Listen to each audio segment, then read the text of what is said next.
गगन GS study point पर आप सभी का स्वागत है। हम लोग आज से शुरू करेंगे दोस्तों इकोनॉमिक्स को। और इकोनॉमिक्स में जितने भी महत्वपूर्ण टॉपिक हैं दोस्तों, जहां से एग्जाम में क्वेश्चन अक्सर पूछ लिए जाते हैं, हम लोग उन सभी को इसमें कवर करेंगे।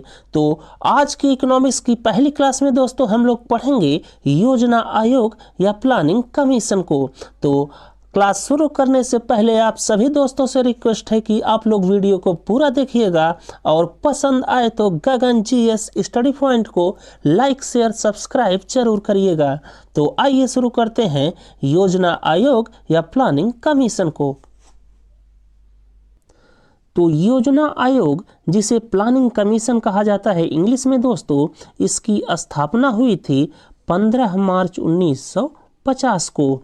और योजना आयोग के अध्यक्ष या चेयरमैन होते थे दोस्तों जो उस समय के प्रधानमंत्री हों, अर्थात जो योजना चल रही हो, जो उस टाइम का जो प्रधानमंत्री है वो योजना आयोग या प्लानिंग कमीशन का अध्यक्ष होता था। और इसे आप लोग ध्यान रखिएगा दोस्तों, ये एग्जाम में पूछ लिया जाता है कि योजना आयोग के पहले उपाध्यक्ष का नाम क्या था। तो योजना आयोग के पहले उपाध्यक्ष थे गुलजारी लाल नंदा। तो इसे आप लोग ध्यान रखिएगा कि फर्स्ट जो उपाध्यक्ष या पहले उपाध्यक्ष थे योजना आयोग या प्लानिंग कमीशन के, वो थे दोस्तों गुलजारी लाल नंदा। और योजना आयोग के दोस्तों जो अंतिम उपाध्यक्ष हुए वो थे मोंटेक सिंह अहलुवालिया। तो इतना चीज़ आप लोग यहाँ से ध्यान रखिएगा कि योजना आयोग या प्लानिंग कमीशन की स्थापना हुई 15 मार्च 1950 को।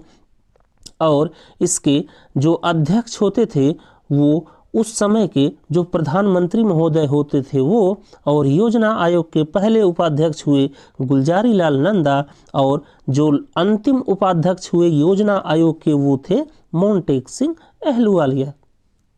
इसके बाद देखिए दोस्तों योजना आयोग या प्लानिंग कमीशन के कार्य क्या होते थे। तो पंचवर्षीय योजनाओं के माध्यम से देश की आर्थिक और सामाजिक स्थिति को देखना ही योजना आयोग या प्लानिंग कमीशन का कार्य था। और योजना आयोग या प्लानिंग कमीशन ने दोस्तों देश में कुल 12 पंचवर्षीय योजना जारी की। और बाद में दोस्तों 2015 में बीजेपी की सरकार ने योजना आयोग या प्लानिंग कमीशन को खत्म करके इसके स्थान पर नीति आयोग को ला दिया। तो आप लोग यहाँ पर ध्यान रखिएगा कि योजना आयोग का जो कार्य था वो था 5 वर्षीय योजनाओं के माध्यम से देश की आर्थिक और सामाजिक स्थिति को देखना। और योजना आयोग द्वारा दोस्तों कुल 12 पंचवर्षीय योजनाएं जारी की गई। और इन्हीं 12 पंचवर्षीय योजनाएं से दोस्तों एग्जाम में हमारे क्वेश्चन आता है कि कौन सी योजना कब जारी की गई और किस योजना में क्या क्या हुआ और किस योजना का क्या लक्ष्य था। तो आइए देखते हैं दोस्तों इन्हीं योजनाओं को एक एक करके। तो सबसे पहले देखिए दोस्तों प्रथम पंचवर्षीय योजना, जो कि चली थी 1951 से लेकर 1956 तक। तो आप लोग यहाँ पर ध्यान रखिएगा योजना आयोग या प्लानिंग कमीशन जिसकी स्थापना हुई 15 मार्च 1950 को। और योजना आयोग द्वारा जो पहली पंचवर्षीय योजना लाई गई वो लाई गई दोस्तों 1951 में। और जो पहली या प्रथम पंचवर्षीय योजना थी वो चली थी 1951 से लेकर 1956 तक। और पहली पंचवर्षीय योजना का लक्ष्य या टारगेट था दोस्तों कृषि या एग्रीकल्चर। और जो पहली पंचवर्षीय योजना थी वो आधारित थी दोस्तों हैरोडोमर मॉडल पर। और इसी पहली पंचवर्षीय योजना के दौरान जो कि चली थी 1951 से लेकर 1956 तक, वहाँ पर दोस्तों बनाया गया था भाखड़ा नांगल बांध, हीराकुंड बांध और मुट्टूर बांध। और इसी पहली पंचवर्षीय योजना के दौरान दोस्तों शुरू किया गया था सामुदायिक विकास परियोजना। तो इतना चीज़ आप लोग दोस्तों प्रथम पंचवर्षीय योजना से ध्यान रखिएगा कि प्रथम पंचवर्षीय योजना को लागू किया गया प्लानिंग कमीशन या योजना आयोग द्वारा 1951 में, और ये चली थी 1951 से लेकर 1956 तक। और प्रथम पंचवर्षीय योजना का लक्ष्य था दोस्तों कृषि या एग्रीकल्चर। और जो प्रथम पंचवर्षीय योजना थी वो आधारित थी दोस्तों हैरोल्ड डोमर मॉडल पर। और इसी पंचवर्षीय योजना के दौरान भाखड़ा नांगल बांध, हीराकुंड बांध और मेट्टूर बांध की स्थापना हुई। और प्रथम पंचवर्षीय योजना के ही दौरान सामुदायिक विकास परियोजना की शुरुआत हुई।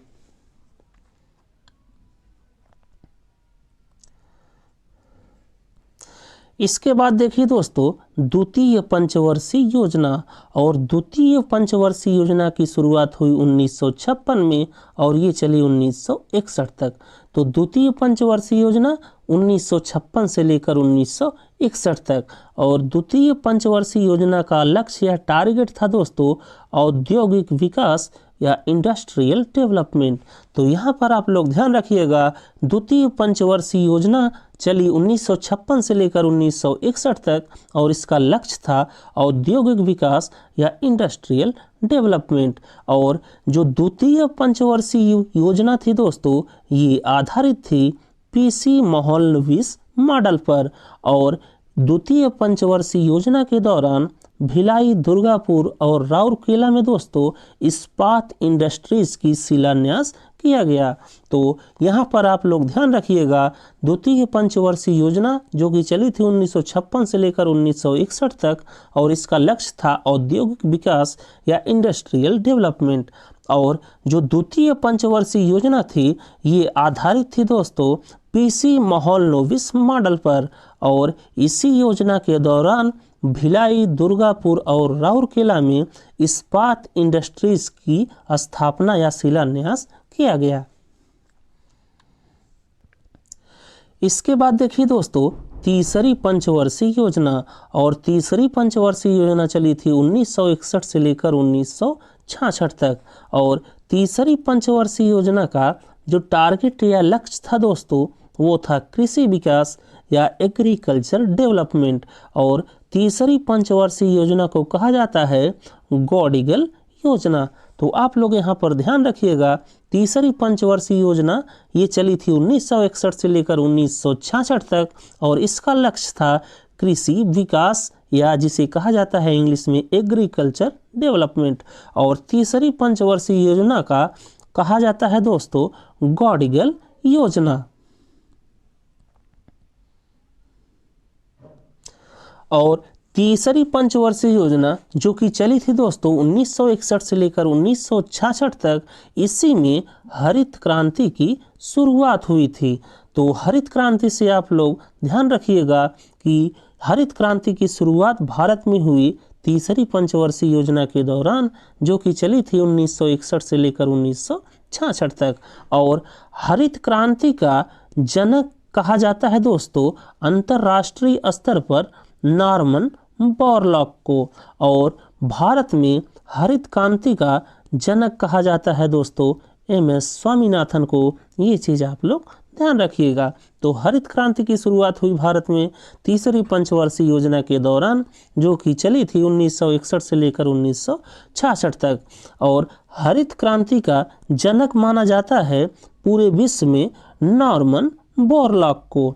और भारत में हरित क्रांति का जनक माना जाता है एमएस स्वामीनाथन को। और श्वेत क्रांति का जनक या पिता माना जाता है दोस्तों डॉक्टर वर्गीस कुरियन को। ये भी आप लोग यहीं पे ध्यान रखिएगा कि भारत में हरित क्रांति का जनक माना जाता है एमएस स्वामीनाथन को और श्वेत क्रांति का जनक माना जाता है भारत में वर्गीस कुरियन को। और इसी योजना के दौरान दोस्तों 1962 में भारत का चीन के साथ युद्ध हुआ और 1965 में पाकिस्तान से युद्ध हुआ, जिससे जो ये योजना थी जो कि चली थी 1961 से लेकर 1966 तक वो पूरी तरह से सफल नहीं हो पाई। ये भी एग्जाम में पूछ लिया जाता है दोस्तों कि चीन से युद्ध और पाकिस्तान से युद्ध किस पंचवर्षीय योजना के दौरान हुए। तो ये हुए थे तीसरी पंचवर्षीय योजना के दौरान जो कि चली थी 1961 से लेकर 1966 तक। इसे भी आप लोग ध्यान रखिएगा। इसके बाद देखिए दोस्तों, चौथी पंचवर्षीय योजना जो कि चली थी 1969 से लेकर 1974 तक, और चौथी पंचवर्षीय योजना का लक्ष्य या टारगेट था दोस्तों आत्मनिर्भरता, या जिसे इंग्लिश में कहा जाता है सेल्फ डिपेंडेंसी। तो आप लोग यहाँ पर ध्यान रखिएगा कि चौथी पंचवर्षीय योजना जो कि चली थी 1969 से लेकर 1974 तक, उसका लक्ष्य था आत्मनिर्भरता या सेल्फ डिपेंडेंसी। और इसी योजना के दौरान दोस्तों 14 बैंकों का राष्ट्रीयकरण किया गया। तो ये बहुत इंपॉर्टेंट है दोस्तों, बहुत बार एग्जाम में आया है कि 14 बैंकों को जो नेशनलाइज या राष्ट्रीयकरण किया गया वो किस पंचवर्षीय योजना के दौरान किया गया, तो वो किया गया था चौथी पंचवर्षीय योजना के दौरान, जो कि चली थी 1969 से लेकर 1974 तक। इतना चीज आप लोग चौथी पंचवर्षीय योजना से ध्यान रखिएगा। इसके बाद आप लोग देखिए दोस्तों, पांचवी पंचवर्षीय योजना जो कि चली थी 1974 से लेकर 1979 तक, और इसका लक्ष्य था दोस्तों गरीबी उन्मूलन या पॉवर्टी एलिमिनेशन। और इस पंचवर्षीय योजना के दौरान राष्ट्रीय राजमार्ग प्रणाली की शुरुआत की गई। और यहाँ पर आप लोग ध्यान रखिएगा कि जो पांचवी पंचवर्षीय योजना थी ये अपना पूरा कार्यकाल पूरा नहीं कर सकी, और ये इसलिए नहीं कर सकी दोस्तों क्योंकि 1978 में कांग्रेस की सरकार केंद्र में हट जाती है और आ जाती है जनता पार्टी की सरकार, जो कि पंचवर्षीय योजना को समाप्त कर देती है। तो इसीलिए जो पांचवी पंचवर्षीय योजना थी जिसको चलना था 1974 से लेकर 1979 तक, वो अपना कार्यकाल पूरा नहीं कर सकी। और इसी में आप लोग ध्यान रखिएगा दोस्तों, रोलिंग प्लान जो कि चला था 1978 से लेकर 1979 तक। तो ये चीज़ आप लोग ध्यान रखिएगा कि जो पांचवी पंचवर्षीय योजना थी जो कि चलनी थी 1974 से लेकर 1979 तक, और ये जो पांचवी पंचवर्षीय योजना थी ये अपना कार्यकाल पूरा नहीं कर सकी और इसे 1978 में समाप्त कर दिया गया। और इसी में दोस्तों आप लोग ध्यान रखिएगा कि जो पांचवी पंचवर्षीय योजना थी इसे समाप्त करने के बाद यहाँ पर स्टार्ट किया गया रोलिंग प्लान जो कि चली थी 1978 से लेकर 1979 तक। ये डायरेक्ट क्वेश्चन आता है दोस्तों कि रोलिंग प्लान कब चली थी, तो ये चली थी 1978 से लेकर 1979 तक, और ये चली थी पांचवी पंचवर्षीय योजना के बाद। इसके बाद देखिए दोस्तों 1980 में फिर से केंद्र में आ गई कांग्रेस की सरकार और उन्होंने फिर से पंचवर्षीय योजना को स्टार्ट कर दिया। तो 1980 में चली दोस्तों छठी पंचवर्षीय योजना जो कि चली थी 1980 से लेकर 1985 तक, और इसका लक्ष्य था दोस्तों गरीबी उन्मूलन या पॉवर्टी एलिमिनेशन। और छठी पंचवर्षीय योजना के दौरान दोस्तों 6 बैंकों का राष्ट्रीयकरण किया गया, और छठी पंचवर्षीय योजना के दौरान ही दोस्तों नाबार्ड की स्थापना की गई। ये चीज़ आप लोग ध्यान रखिएगा। और कभी कभी दोस्तों डायरेक्ट क्वेश्चन आ जाता है कि नाबार्ड की स्थापना कब हुई थी, तो नाबार्ड की स्थापना हुई थी दोस्तों 12 जुलाई 1982 को। तो ये चीज़ आप लोग ध्यान रखिएगा। नाबार्ड जिसका फुल फॉर्म होता है दोस्तों national bank for agriculture and rural development, या जिसे शॉर्ट में नाबार्ड कहा जाता है, इसकी स्थापना हुई थी 12 जुलाई 1982 को, और इसकी स्थापना हुई छठी पंचवर्षीय योजना के दौरान जो कि चली थी 1980 से लेकर 1985 तक। और इसी पंचवर्षीय योजना के दौरान दोस्तों गरीबी हटाओ का नारा दिया गया इंदिरा गांधी के द्वारा। तो ये चीज़ आप लोग ध्यान रखिएगा कि उस समय की जो प्रधानमंत्री थी इंदिरा गांधी मैडम, उन्होंने नारा दिया था गरीबी हटाओ का। तो यहाँ से आप लोग इन चीज़ों को ध्यान रखिएगा। और एक चीज़ और आप लोग ध्यान रखिएगा दोस्तों, जो बैंकों का राष्ट्रीयकरण किया गया, एक बार 14 बैंकों का 1969 से लेकर 1974 के बीच में, और दूसरी बार 1980 से लेकर 1985 के बीच में। उन दोनों टाइम पर जो भारत की प्रधानमंत्री थी वो थी इंदिरा गांधी। कभी कभी ये भी क्वेश्चन पूछ लिया जाता है। इसके बाद देखिए दोस्तों, 7वीं पंचवर्षीय योजना, और 7वीं पंचवर्षीय योजना चली थी 1985 से लेकर 1990 तक। और 7वीं पंचवर्षीय योजना का लक्ष्य था तकनीकी विकास या टेक्नोलॉजी डेवलपमेंट। और 7वीं पंचवर्षीय योजना के दौरान ही शुरू किया गया दोस्तों जवाहर रोजगार योजना। तो ये चीज़ आप लोग ध्यान रखिएगा कि 7वीं पंचवर्षीय योजना ये चली थी 1985 से लेकर 1990 तक, और इसका लक्ष्य या टारगेट था तकनीकी विकास या टेक्नोलॉजी डेवलपमेंट। और 7वीं पंचवर्षीय योजना के दौरान ही शुरू किया गया जवाहर रोजगार योजना।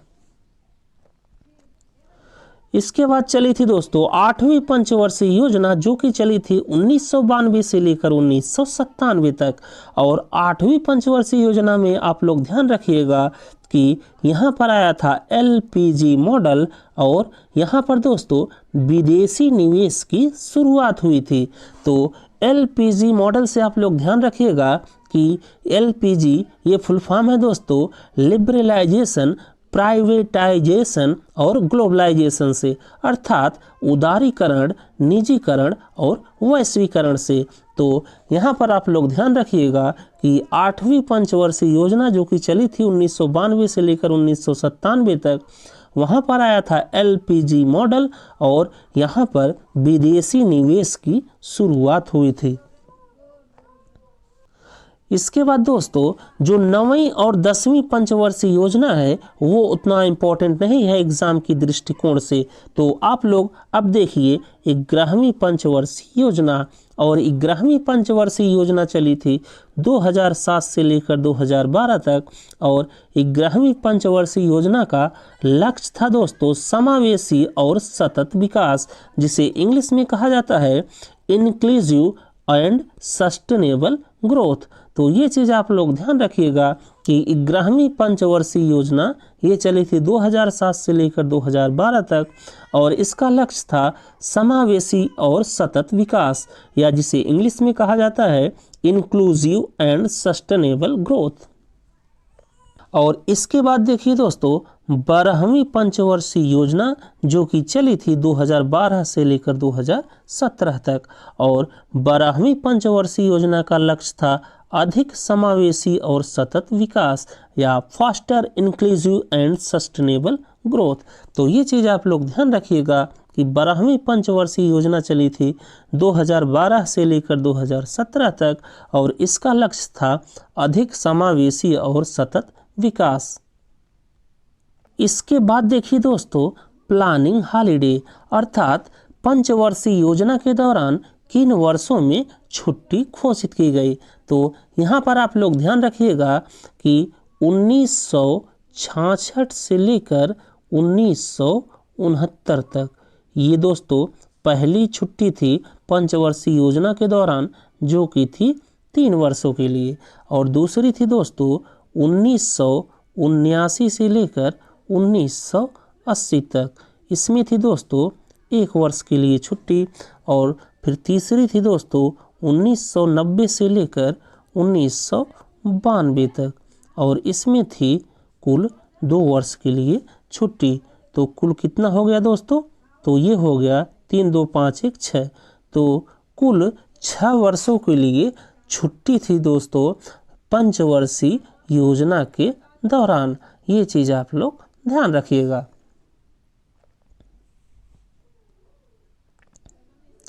इसके बाद आप लोग याद रखिएगा दोस्तों कि भारत सरकार द्वारा 2015 में योजना आयोग या प्लानिंग कमीशन को समाप्त कर दिया गया, और इसके स्थान पर नीति आयोग की स्थापना की गई।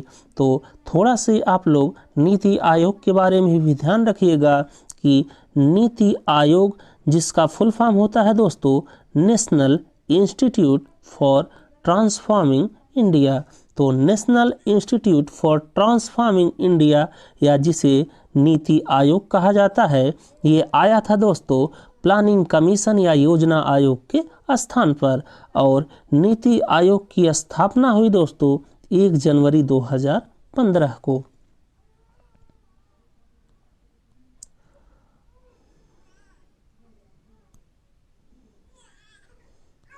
और नीति आयोग के जो अध्यक्ष हैं दोस्तों वो हैं प्रधानमंत्री महोदय अर्थात नरेंद्र मोदी जी, और नीति आयोग के उपाध्यक्ष हैं सुमन बेरी, और इसके जो चीफ एग्जीक्यूटिव ऑफिसर या मुख्य कार्यकारी अधिकारी हैं वो हैं परमेश्वरन अय्यर। तो इतना चीज़ आप लोग ध्यान रखिएगा। तो बस दोस्तों इस क्लास में इतना ही। अगर आपको हमारी वीडियो प्लानिंग कमीशन पर अच्छी लगी हो तो प्लीज़ आप लोग गगन जीएस स्टडी पॉइंट को लाइक कीजिए, शेयर कीजिए, सब्सक्राइब कीजिए। थैंक यू दोस्तों, जय हिंद।